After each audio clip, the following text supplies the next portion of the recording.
কিশোরগঞ্জের স্পেশাল আছেন তো না? আচ্ছা, ওই যে কিশোরগঞ্জের থেকে পটেন্সিয়াল লেডি ক্যান্ডিডেট এসেছিলেন আমাদের সাথে দেখা করেছেন। উনি জীবনের হুমকি অনুভব করতেছেন। আমার বলে স্যার, আমি মহিলা মানুষ, ভোটে দাঁড়াইছে, স্বতন্ত্র দাঁড়ানোর চিন্তা করছি। এখন সাধারণ মানুষ, আমি তো কোনো দল করি না, দল আর করিও নাই।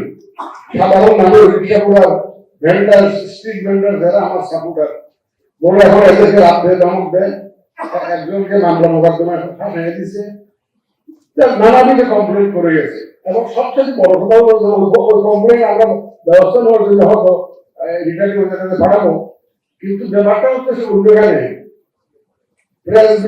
প্রয়াসে বলে দিয়েছে। প্রয়াসে উনি বলেছেন যে উনি জীবনের প্রতি হুমকি অনুভব করেছেন বলে সাহায্য চেয়েছেন প্রধান নির্বাচন কমিশনার। এই কথাটা আমি খুব ফিল করেছি। উনি ওনাদের জীবনের প্রতি হুমকি অনুভব করেছেন, এইটা একটু প্রভাব আপনি দিবেন। আমি আশা করি এই ধরনের হুমকি আপনারা না করেন। আর আমাদের যে মাসুদ সাহেব বলেছেন অলরেডি, আমাদের যে 10টা টিম করেছি এরিয়া ওয়াইজ, যে কোনো সমস্যা হলে যোগাযোগ করার জন্য। তাও যদি না পারেন, আমাদের Humayun Kabir additional secretary, head of the team, immediately আমাদের যদি ঢাকাতে কোনো যোগাযোগ করতে হয়, হুমায়ুন এডিশনাল সেক্রেটারি আমাদের ইলেকশন কমিশনের, যে কোনো প্রবলেম হলে ওনাকে যদি আমাদের সঙ্গে যোগাযোগ করা লাগে, ওনার সাথে যোগাযোগ করতে পারেন। যদি কোনো টিমকে যদি রিচ করতে না পারেন, তাহলে সরাসরি ওনার সাথে।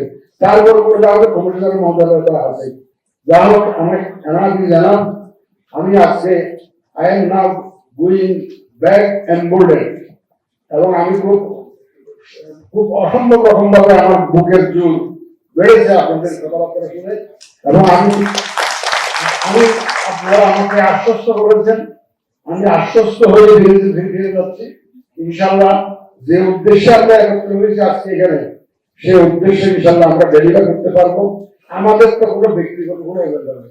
Believe me, I have no personal agenda whatsoever. No, my colleagues.